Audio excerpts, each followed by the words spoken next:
Stop chasing a bigger chest. It won't make you look wider.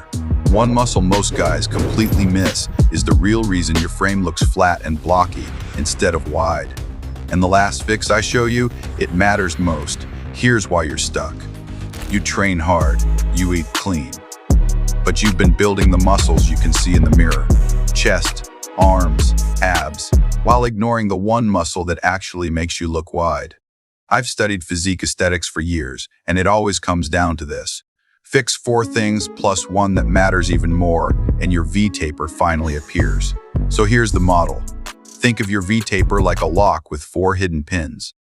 I call it the width code. 4 taper killers. 4 quiet reasons your lats stay flat while other guys around you seem to grow wings overnight. Miss one pin and the whole shape stays shut.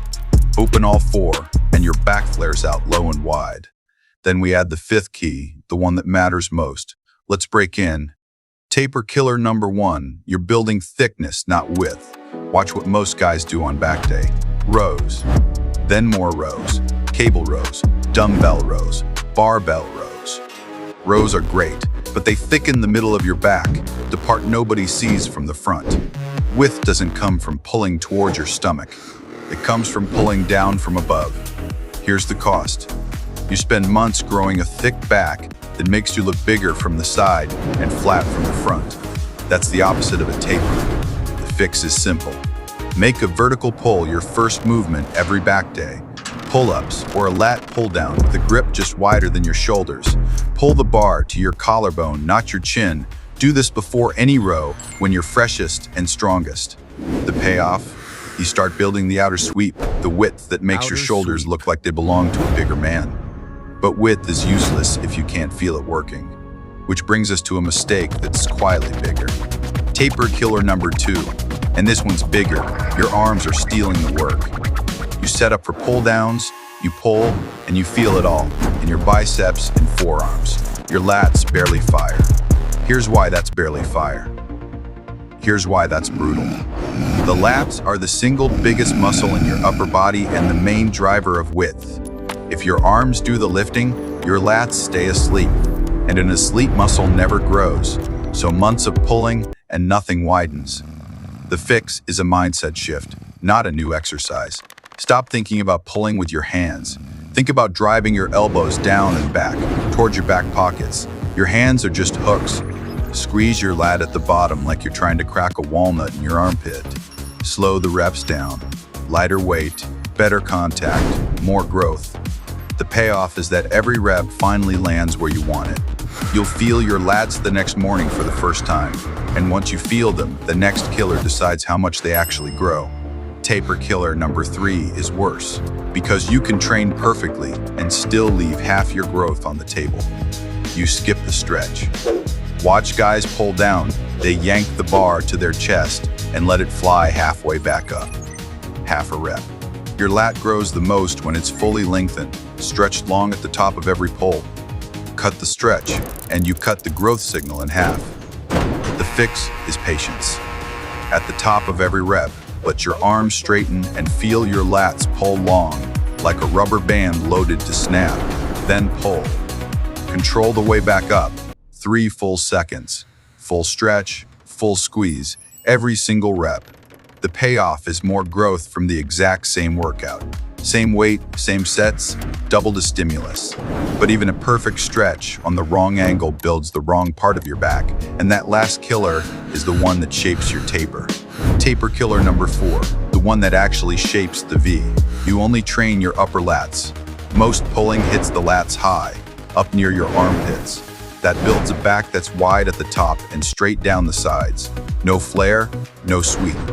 The taper lives lower, the outer, bottom edge of your lats, right above your waist. That low flare is what turns a straight back into a triangle. The fix, add pulls that hit low. Use a closed neutral grip and lean back slightly as you pull, driving your elbows into your sides.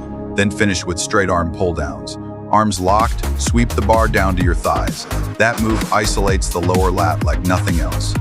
The payoff is the flare itself.